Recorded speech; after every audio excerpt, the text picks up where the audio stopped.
in the UFC 159 predictions, Jones versus Sonnen. Now, we're going to change the format a little bit on this, and what we're actually going to be doing is we're going to be selecting what we might think is a great card on the Facebook and what's one great card on the FX. Of course, if we think there's more than one, we're going to go ahead and bring those up.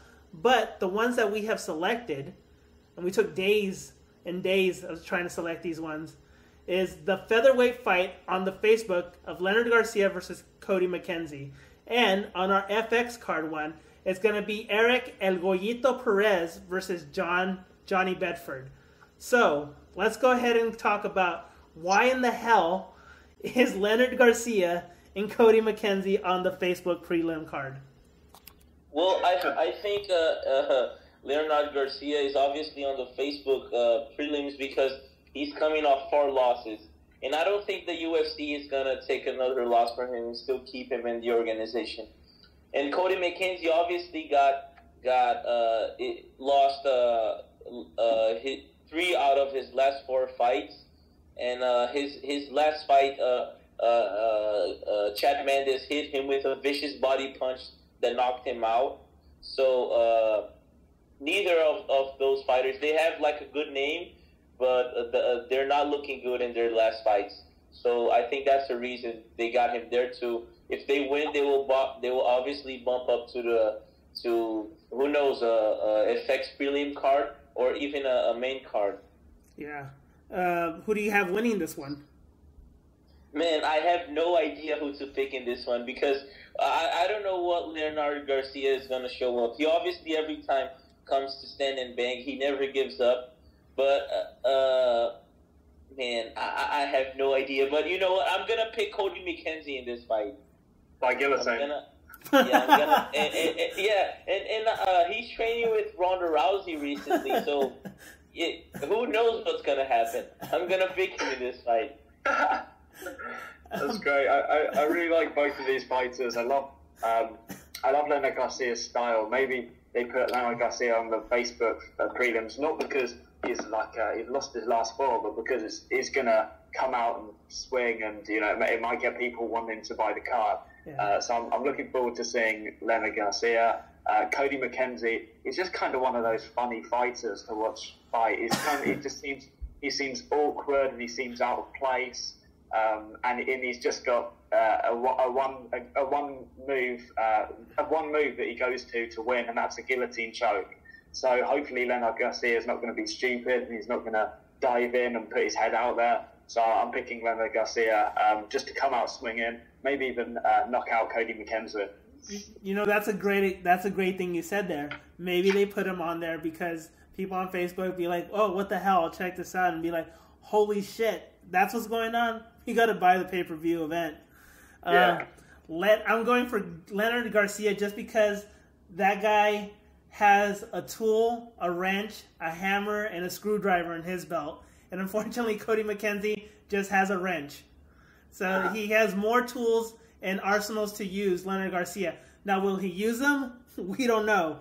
This is an interesting fighter that comes out of Greg Jackson's camp, but it looks like he never listens to his camp of what he's supposed to do.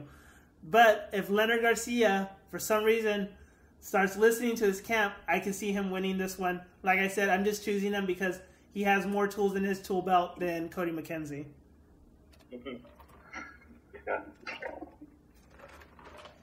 Prelims FX we chose, and I like this fighter. And be careful. I think you might see a star rising. I'm just saying, I'm naming it out there. Eric El Goyito Perez versus Johnny Bedford, bantamweight fighters. Tercilio, who do you have for this one? Well, I have Eric Perez in this one, but Johnny, you can't count Johnny Bedford out. He's 3-0 in his last 3 fights. The last ones the last 2 ones by knockout, and one win by the other one against Frank Gomez by submission. It's gonna be a hell of a fight, trust me. But I'm picking Eric Perez in this one. I think he is, like you said, in this win. I think he's gonna prove that he's got to be on that next level to face top level fighters. Mm-hmm. Yeah, I absolutely agree. Eric Perez is really a top up and comer. I think he's going to do some great things in the division, and I think Johnny Bedford he's not going to be able to handle Eric Perez in any aspect of the game. So, quick prediction for me: I'm picking Eric Perez all the way. All right. You know what? I'm going to go with Eric Perez on this one. Eric Perez has been coming out of 2011 was his last, in 2010 was his last loss, but he's been making huge ripples in the short regional circuits, and you saw him in the Shark fights, and then I think Ben probably saw him on Bama.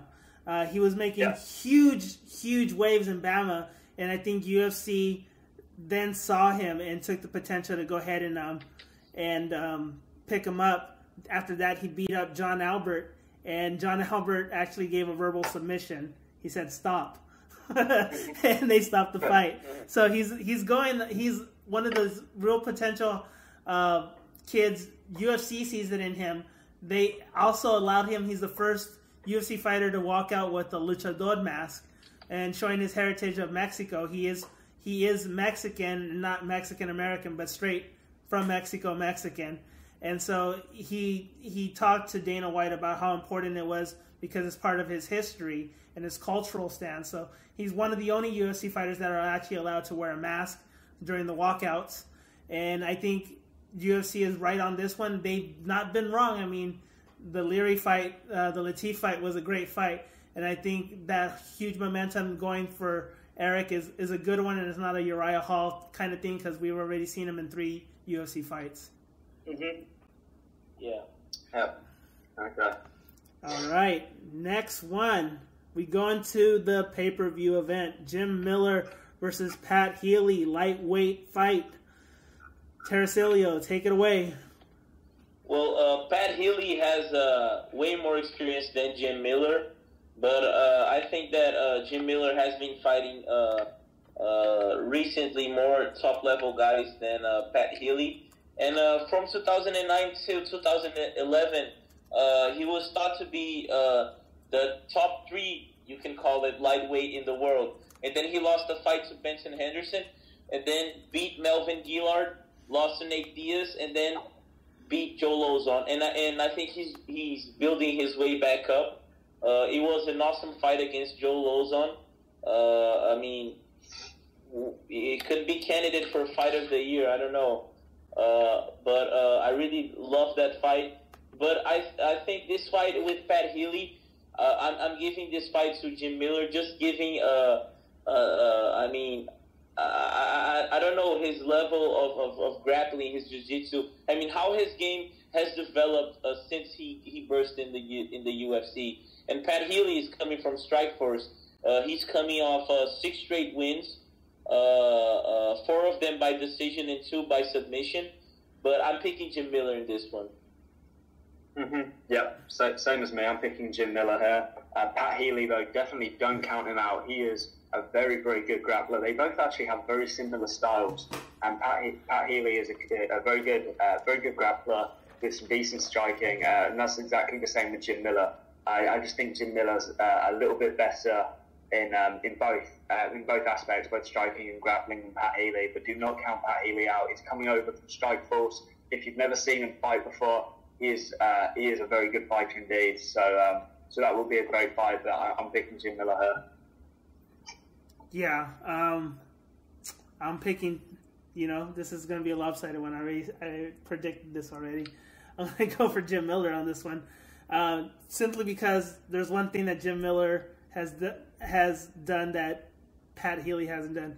The only time that Jim Miller has lost has either been to champions or title contention, or fighters that are the second ranking and have fought a champion and lost. And when I talk about that, he's fought Ben Henderson and lost, champion. Gray Maynard, champion. Frankie Edgar, champion. Nate Diaz was competing for the belt. That's the only people he's lost. He's lost to top fighters. He hasn't lost to to any nobodies or anything like that. I'm not saying nothing bad about Pat Healy, but when you have that kind of fights and the only time you've lost is actually to ex-champions, that's kind of saying something about Jim Miller. Yeah, definitely. All right. Mr. Wonderful Phil Davis versus Vinny Magalhães. How do you say it? Magalhães. Who? Huh? I'm just going to call him Vinny. We'll call him Vinny versus Mr. Wonderful. And actually, his name is his nickname in Portuguese is Pezão, which is Bigfoot. It has the same nickname as Bigfoot Silva. Who do you guys have on this one? It's a light heavyweight. Last time Mr. Davis came out was not wonderful at all, but this might be. I'm kind of biased in this one, but the thing is that since Vinny Magalhães left the UFC in 2009, he's been on a tear. I mean, he only lost he had 10 fights since he left the UFC. He only lost one of them in those 10 fights, and he improved his stand-up game and everything else. And his ground game, it's on another level. He's one of the best jiu-jitsu fighters in the world. He beat a lot of top guys in a lot of tournaments. And obviously, the thing is, even like they say, the UFC is the NFL of martial arts, because you can be the best UFC fighter in the best jiu-jitsu fighter in the world, but you're not gonna have the same quality life as if you were a UFC champion. I mean, if you beat like 5 straight years the jiu-jitsu world champion, it's nothing compared if you're 5 years the UFC champion. The doors that open up for you and everything else. So he made his transition to MMA. In the beginning, he had a lot of struggles, obviously because of the stand-up game and everything else. Lost the finale, the Ultimate Fighter finale to Ryan Bader by knockout. But today, I think he's starting to get closer to his peak. I think he's not there yet, but I'm giving this fight to Vinny Magalhães. Obviously, because and also because Phil Davis, every fight he's taking the fight to the ground. Every fight he's trying to submit the guy, and if he does this in this fight, he's not gonna have an easy time with Vinny Magalhães, because you can have the argument, oh yeah, but he fought Antonio Rogério Nogueira, which is a black belt in jiu-jitsu, but hey, if you understand a little bit of jiu-jitsu, you can't even compare the level of jiu-jitsu of Vinny Magalhães with Rogério Nogueira. It's on another whole different level, and Vinny Magalhães' MMA style of jiu-jitsu, it's really different. So I'm picking him in this fight, and they have been winning this fight for a long time. It's kind of they have a little beef going on. So it's gonna be kind of personal, and I'm looking forward to this one. I'm picking Vinny Magalhães. This fight is jiu-jitsu versus wrestling, top level jiu-jitsu versus Division 1 NCAA wrestling. Yes. Really looking forward to this fight.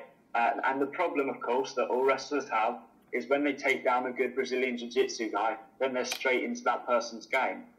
So I think Phil Davis may want to stand up, but as Tassili was saying, Vinny's really improved his striking.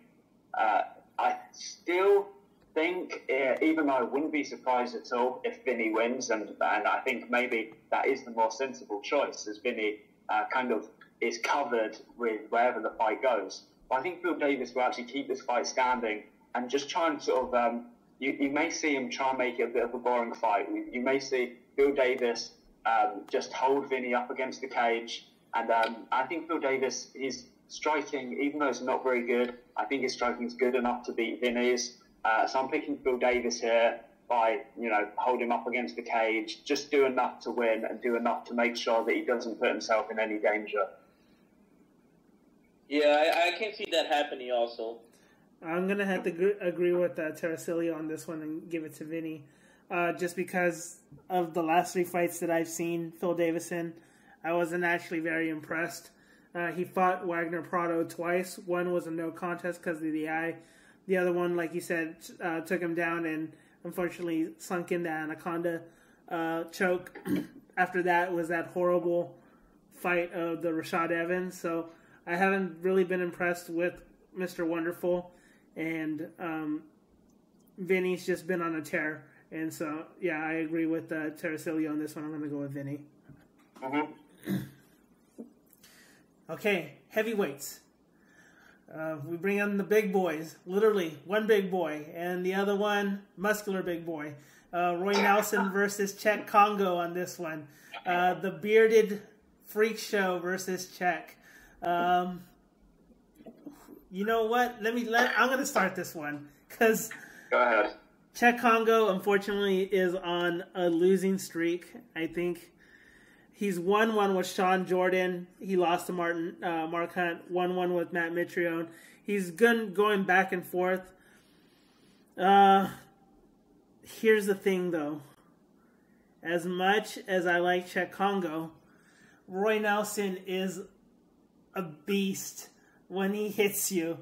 And with this Cheick Kongo fight, you don't have to worry about cardio because we both know what's going to happen. Cheick Kongo's going to go out on the aggressive side, and so is Roy Nelson. It's not going to last very long. I'm going to go ahead and give it to Roy Nelson just because I know that he is a good jiu-jitsu practitioner as well, but he's got that punch, and Cheick Kongo's had trouble with strikers in the past, so I'm going to go ahead and give it to Roy Nelson.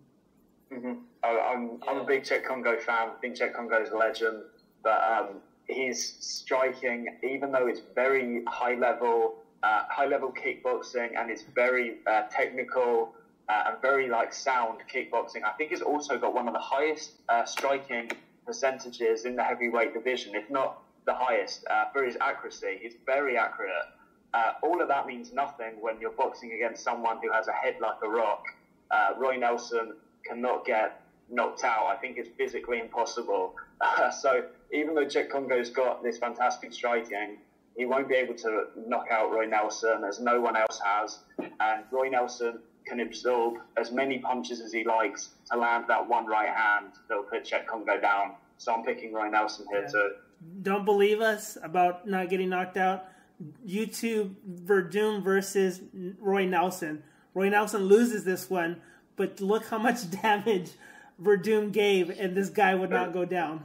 It was so funny afterwards when I don't know if you saw the Dana White's his vlogs that he does, and at the end he was in the locker room with Roy Nelson after the fight, and Roy Nelson was a bit disappointed. He said he was like, surely I won a couple of those rounds. I thought I had the second and third. Tercelia, who do you see on this one? Well, yeah, the thing in this one, I don't know, because Cheick Kongo had some back problems. I don't remember when it was. I don't know if it was in 2010 or 11. And then after that, his fights were not that impressive. He was not that beast that he used to, that had that ground and pound that beat Mustafa Al-Turk. The will that he beat that he had when he beat Crow Cop, the punches that knocked out Anthony Hardon, even the aggressive style that he had when he beat Paul Buentello. After that fight, he fought a very ugly fight against Travis Brown. It was a draw, and draws are very rare, especially in the UFC. And then after that fight, there was that crazy fight with Pat Barry. That he just didn't. It was those kind of fights where he got knocked out, but then he got punched again. That it woke him up, and then he was kind of into the fight. And luckily, the first punch that he threw, I think he didn't even see the punch because he was so wobbly. The first punch that he threw, luckily engaged and knocked Pat Barry out. And then after that, he had a really, I don't know which fight was the ugliest one against Mitrione or Travis Brown. I don't know. And then I don't know, the fight with Mitrione, he won the fight, but I mean, I think I don't know how the score was in that fight, even the striking percentage, I don't know how it was. And then obviously he lost, he got knocked out by Mark Hunt, and then he beat Sean Jordan. But and then at the same time, you see Roy Nelson, the way that he developed his game after he lost to Frank Mir.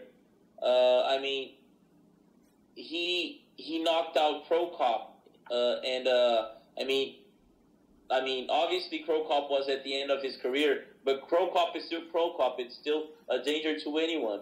So he knocked out Pro Cop. I mean, if it was any other fighter, would definitely get knocked out by those knees and punches from Fabricio Verdun during the whole fight. And then he knocked out Dave Herman with that huge shot only in 51 seconds of the first round, and then knocked out Matt Mitrione like a walk in the park.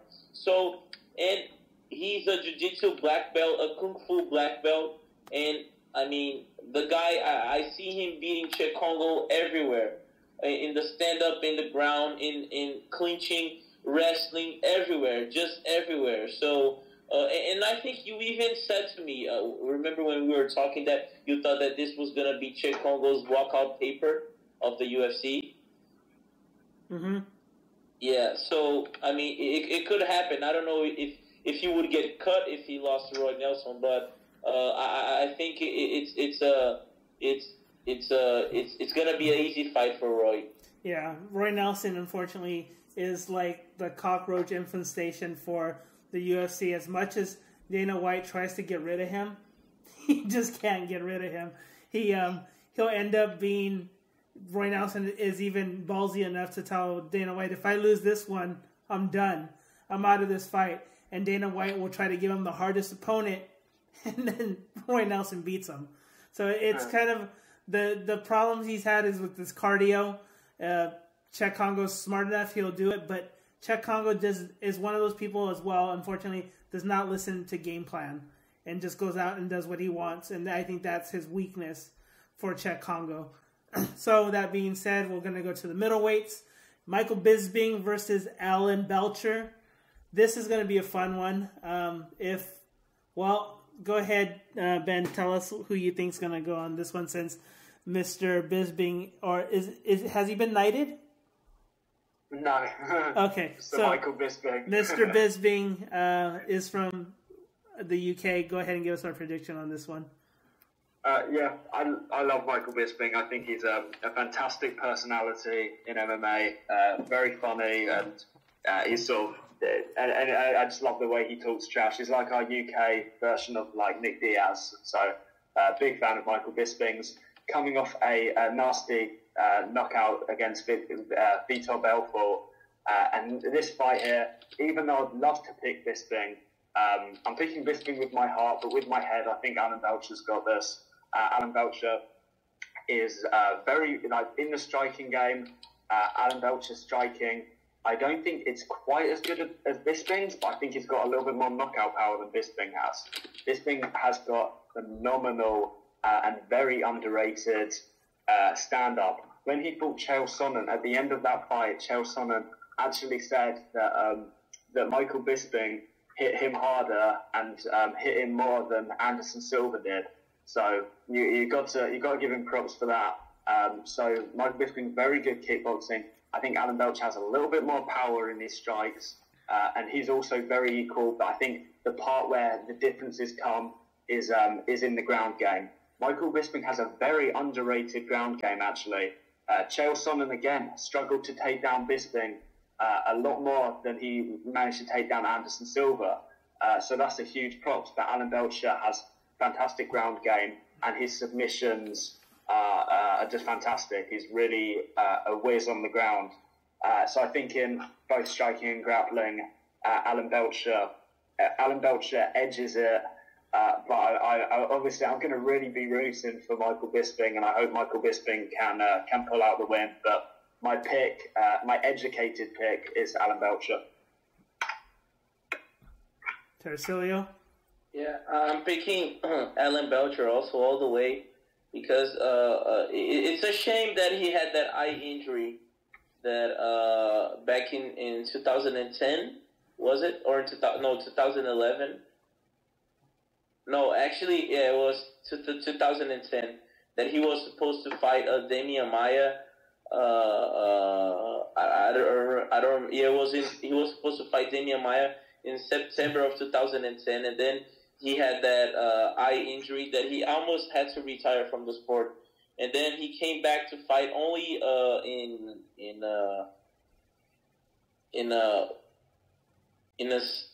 September of 2011 against Jason McDonald, and then he got back in the winning track. He got the win, and then beat Rousimar Paul Harris, and then he got the rematch with Yushin Okami, and then lost those types of fights that I hate. That the fighter doesn't do anything and wins, just holds him down. Yushin Okami in those types of fights was supposed to be in like pride. He was supposed to get yellow card, and even like jiu-jitsu competitions, when you're not doing anything on the ground, you lose points. You know, the guy,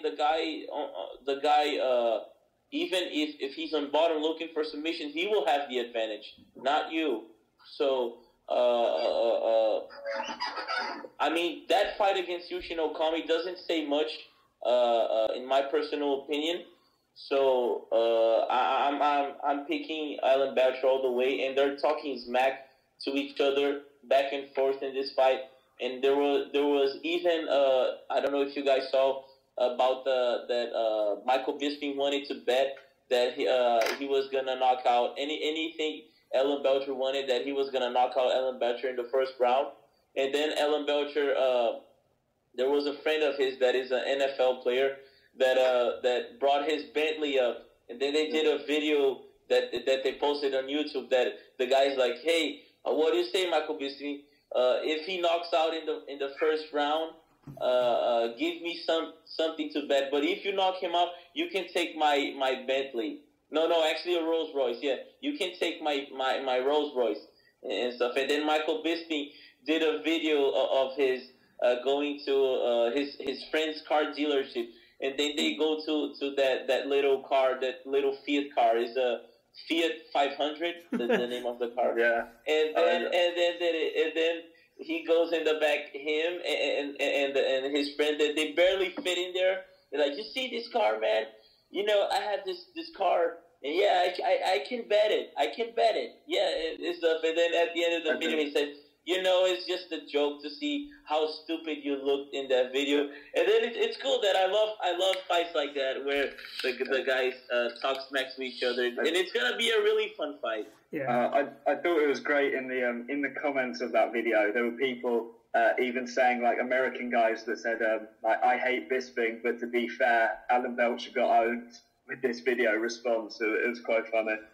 Yeah. So I'm gonna go with Alan Belcher, just because that kind of style of fighter has given Michael Bisping's problems. Alan Belcher is one of these guys that can knock you out. If you don't believe me, Michael Bisping had issues with Vitor Belfort, Vanderlei Silva, and Dan Henderson. And Belcher's one of those people that packed that punch as well. So, yeah, I'm going to go with Alan Belcher. I think he has more of a better stand-up. Unfortunately, with Michael Bisping, I was telling my panel, is the reason that I don't like him. I liked him when he first started, when he beat like Matt Hamill and all these guys, and he was just an aggressive fighter.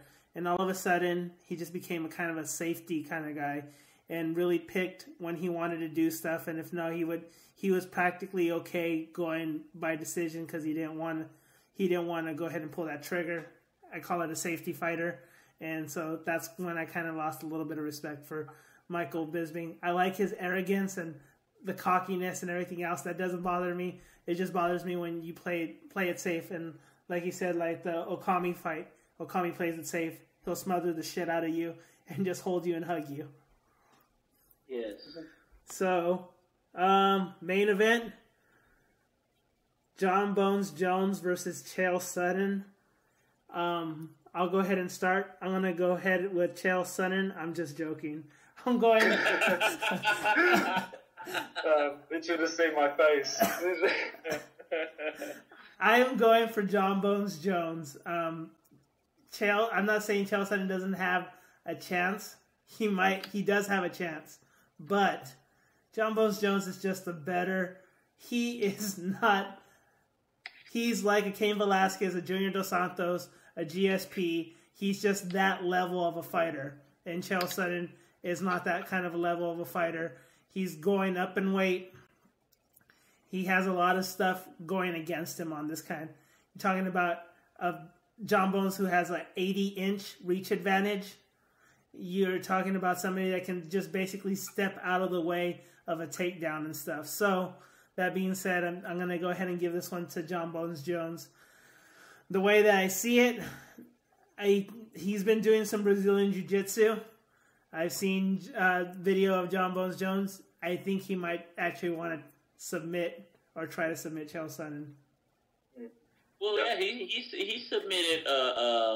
Lyoto and Belcher. And both of them are black belts. Exactly, he submitted black belts, and John Bones he's a white belt. You know. Yeah. So, like I said, he's just on a different level. He's an athlete. I think I said it in the last one. There's a difference from fighters and athletes. And John Bones Jones is an athlete. Nick Diaz are athletes. GSP is an athlete. Other people are fighters. Chael's a fighter, not an athlete. Complete difference. Yeah, and the thing that we could not fool ourselves is that we got to remember that the Ultimate Fighter, they were pre-recorded. When they were recorded, do you know? The what? No, I'm not sure. The Ultimate Fighter? No. Because obviously it was like a long time ago. Yeah. Like, I don't know, 6 months? I don't know. I think it's 3 months in advance. Yeah. They were done probably like 3 months ago. I think it's like 3 months. Yeah. So at that time, John Jones wasn't even training for this fight. So, and then we got to saw him. Did you guys see the little interview that they had with I think it was John Anik, Chael Sonnen, and John Jones about the fight? Yeah, I saw at the finale.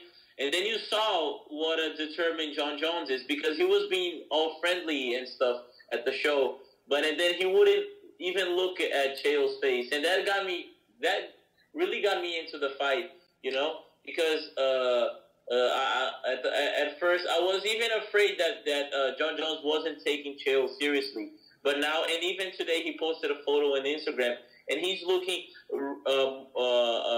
more ripped and bigger than ever. So, and even I think the weight cut is going to be hard because he packed in a lot of muscle and he's really ripped. So, but obviously, Chael Sonnen, he didn't go up the weight class just because he didn't want to cut weight anymore, or just because he didn't have anything to do anymore in the weight class because he lost to Silva twice. The thing is, he went to light heavyweight and he packed in a lot of muscle. He's walking around at 230, 245. So it's not like he walks around at 210, 215, and he's going to lose only about 10 pounds to fight. He's going to lose a lot of weight to fight. And even a lot of the guys on the show were saying that he is huge. He is freaking huge. So he always will have, in every fight that Chael Sonnen goes into, he will always have that wrestler's chance of just double-legging him the whole fight. But Chael Sonnen has a 74 reach, and Chael Sonnen has 84.5 reach, the biggest one in the UFC. So he will have almost an 11-inch reach advantage. So like Hector said, when Chael Sonnen goes for the takedown, he just can step out of the way of the takedown.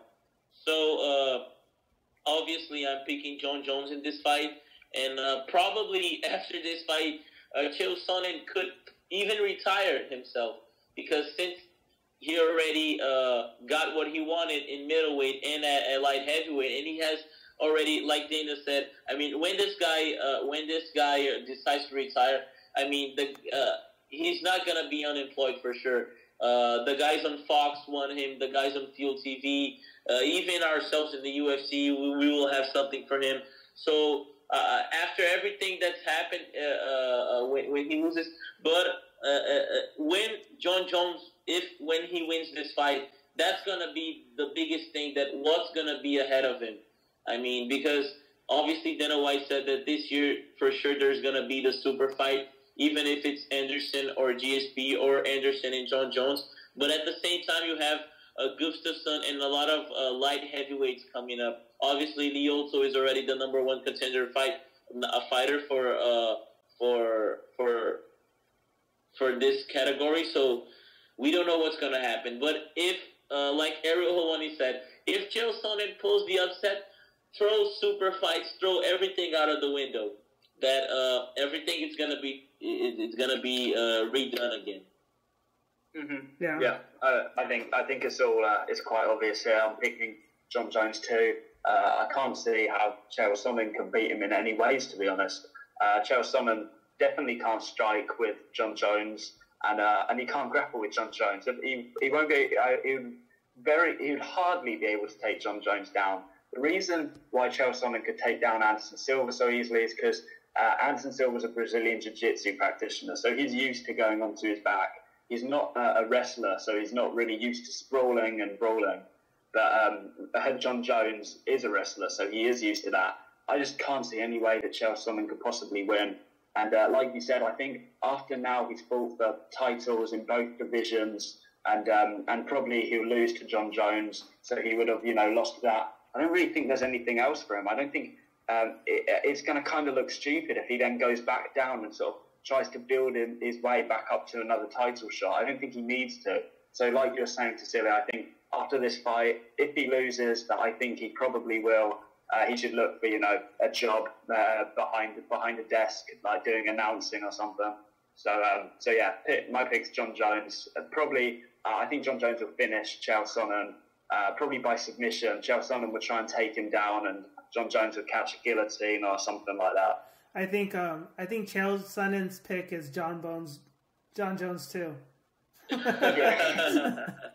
I think he knows. I think he knows it's a payday. I mean, for Chael, but that's not giving anything away from Chael, because Chael, you know what? People might say shit about Chael, but Chael's still going to give one hell of a fight to John Bones Jones, and that's a guarantee. This fight's going to be a good fight.